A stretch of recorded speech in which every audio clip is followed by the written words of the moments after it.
First proof that Egyptian pharaohs were aliens. अगर modern science की माने तो हमने लगभग दुनिया की हर चीज को क्रैक कर लिया है, लेकिन आपको ये याद रखना चाहिए कि ये स्टेटमेंट सिर्फ मॉडर्न साइंस की है, क्योंकि जब हम अपने आसपास देखते हैं तब ये समझ में आता है कि अभी तो काफी सारे जवाब देने बाकी हैं। कुछ सवालों के जवाब तो हमें देर सवेर मिल ही जाएंगे, जैसे स्पेस में कौन रहता है, पेट्रोल के बाद क्या यूज करना है, चांद पर घर कैसे बनेगा, वगैरह वगैरह। लेकिन कुछ सवाल ऐसे हैं जिनका जवाब मॉडर्न साइंस के लिए टेढ़ी खीर है। उन्हीं में से एक सवाल है पिरामिड। आइए जानते हैं कैसे इन दैत्याकार ट्रायंगल्स ने मॉडर्न साइंस का दिमाग घुमा दिया है, और क्या यह सच में इंसानों का करिश्मा है या किसी एलियन का चमत्कार। जानने की कोशिश करते हैं totally logical point of view से। पिरामिड के बारे में बात करने से पहले जरा मेंटल एक्सरसाइज कर लेते हैं। क्या आपने कभी बैठे बैठे ये सोचा है कि आखिर इंसानों के पास इतना दिमाग आया कहां से? मतलब क्या हमें अचानक लगा कि चलो पत्थरों को रगड़ कर देखते हैं, क्या पता आग जल जाए, या फिर क्या शायद हमें अचानक से ये ख्याल आया कि हम लकड़ियों को तैराकर नाव बना सकते हैं। आखिर हम इस स्टेज तक पहुंचे कैसे? क्या इसमें पूरी तरह से हमारा हाथ था या फिर इसे किसी की मदद से किया गया था?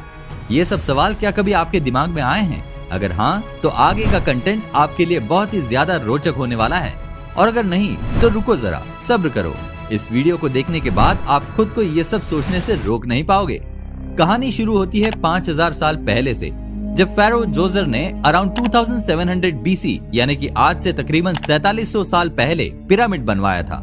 उस समय आपको जानकर हैरानी होगी कि पिरामिड का देश कहे जाने वाला इजिप्ट एक रेगिस्तान ना होकर एक हरा भरा प्रदेश था। वहाँ नदियां बहती थी और वर्षा वन मौजूद थे, जो कि ये दर्शाता है कि उस 4700 साल में मौसम और जलवायु कितनी बुरी तरह बदल चुकी है। फेरो जोसर द्वारा बनवाया गया ये पिरामिड दुनिया के पहले पिरामिड में से एक था।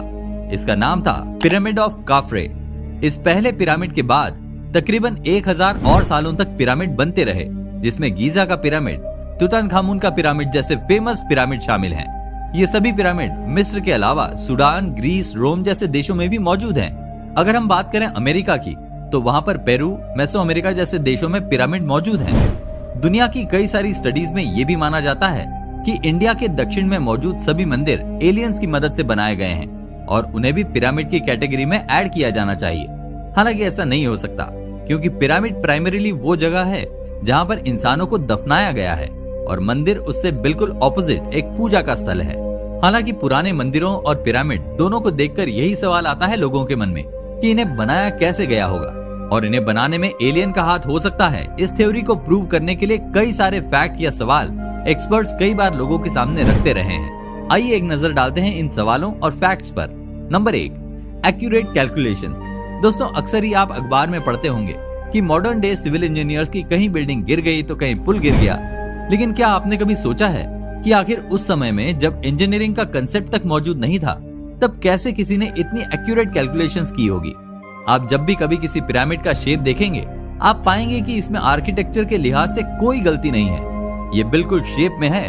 अगर हम आज की बात करें और आज ऐसा कोई डिजाइन बनाएं, तो उसे इतनी बड़ी बात नहीं मानी जाएगी, क्योंकि आज हमारे पास मशीनें हैं। लेकिन उस समय जब 1 लाख से भी अधिक लोग एक साथ काम कर रहे थे, बिना किसी मशीन के कैसे गलती नहीं हुई?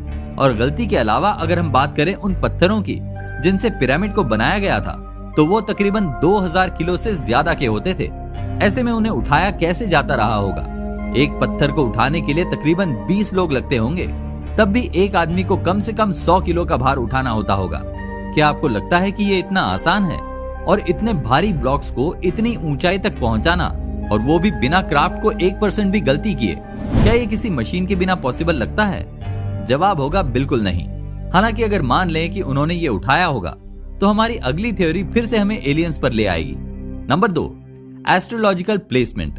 समय बीतने के साथ जब रिसर्च की गई, तो ये पाया गया कि अधिकतर पिरामिड जो भी बनाए गए हैं, वो ऐसे प्लेस किए गए हैं कि उनका कुछ न कुछ एस्ट्रोलॉजिकल मतलब निकले। उन्हें इस तरह से प्लेस किया गया है कि वो किसी न किसी तरीके से एस्ट्रोलॉजी से जुड़े हुए नजर आए, जो कि बिल्कुल भी इग्नोरेबल नहीं है, क्योंकि उन्हें एलियन से जोड़कर देखा जाता है, जो कि स्पेस में रहते हैं। Number 3, eastern islands. जब भी हम पिरामिड की बात करते हैं, हम मिडिल ईस्ट या ज्यादा से ज्यादा यूरोप के कुछ देशों की बात करके हट जाते हैं, लेकिन हम कभी ईस्टर्न आइलैंड्स के बारे में नहीं सोचते हैं। क्या आप जानते हैं दुनिया की सबसे ज्यादा रिमोट लोकेलिटीज के बीच में है? यहाँ पहुँचने के लिए आपको समुद्र पार करना होगा, क्योंकि ये चारों तरफ से समुद्र से घिरा हुआ है। हालांकि ये बात इसलिए काफी हैरान करने वाली बन जाती है क्योंकि इसी आइलैंड के ऊपर अलग अलग तरह के फेसेस वाले स्टोन्स रखे गए हैं। वैसे तो ये स्टोन्स पूरे आइलैंड पर हैं, लेकिन किनारे पर सीरीज में खड़े किए गए 10 पत्थर सबसे ज्यादा रिमार्केबल हैं। इन पत्थरों के अगर वजन की बात करें तो ये तकरीबन 10 से 12,000 किलो के आसपास होंगे।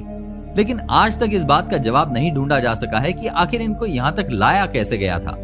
इस बात में दो और हैरान करने वाली बातें ये हैं कि इन स्टोन्स पर बने फेसेस में से एक भी फेस ऐसा नहीं है जो कि किसी और फेस से मैच करता हो। Number 4, DNA. हो सकता है अब तक के किसी पॉइंट में आपको ये ना लगा हो कि इस धरती पर एलियंस का इंटरफेरेंस रहा होगा, लेकिन अब आपको ऐसा लग सकता है।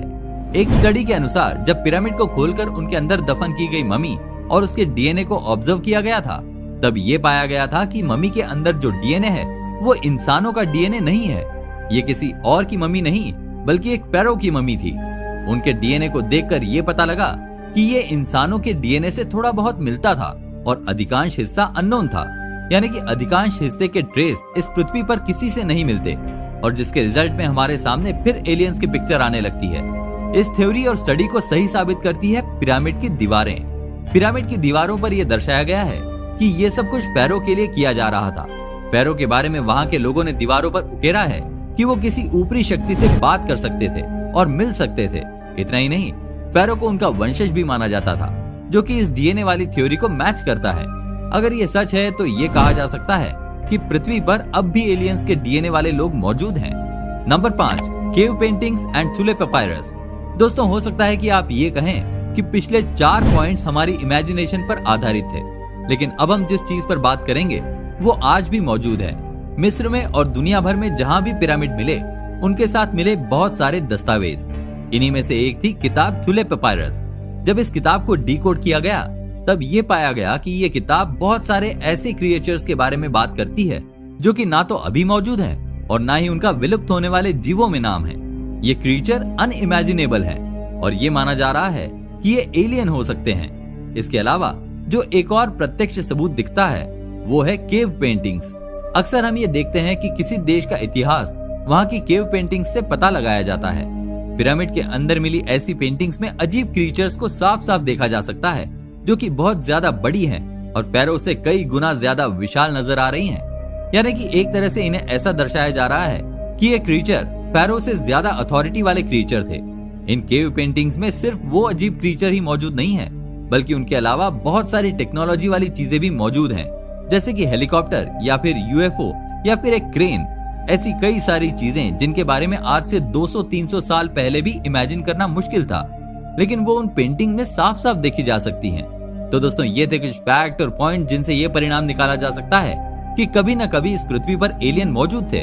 हालांकि ये परिणाम अगर सच साबित हुआ तो हमें ये समझ जाना चाहिए कि हमने साइंस में जितनी भी तरक्की की वो हमारी तरक्की नहीं बल्कि हमारे ऊपर किया गया एक एहसान था।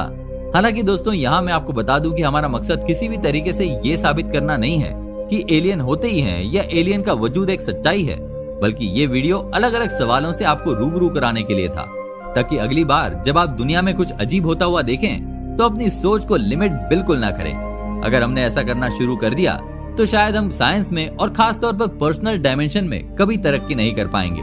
इसलिए अपनी सोच का ढक्कन हमेशा खुला रखें और हर उस संभावना पर नजर रखें जो कि हो सकती है, और कमेंट करके जरूर बताएं कि क्या इन फैक्ट्स और पॉइंट्स ने आपके दिमाग में सवालों को जन्म दे दिया है या हमें इसका दूसरा भाग लेकर आना होगा। और इसी तरह के और इंटरेस्टिंग टॉपिक्स पर वीडियोस देखने के लिए हमारे चैनल को सब्सक्राइब जरूर करें। वीडियो को पूरा देखने के लिए आपका बहुत बहुत धन्यवाद।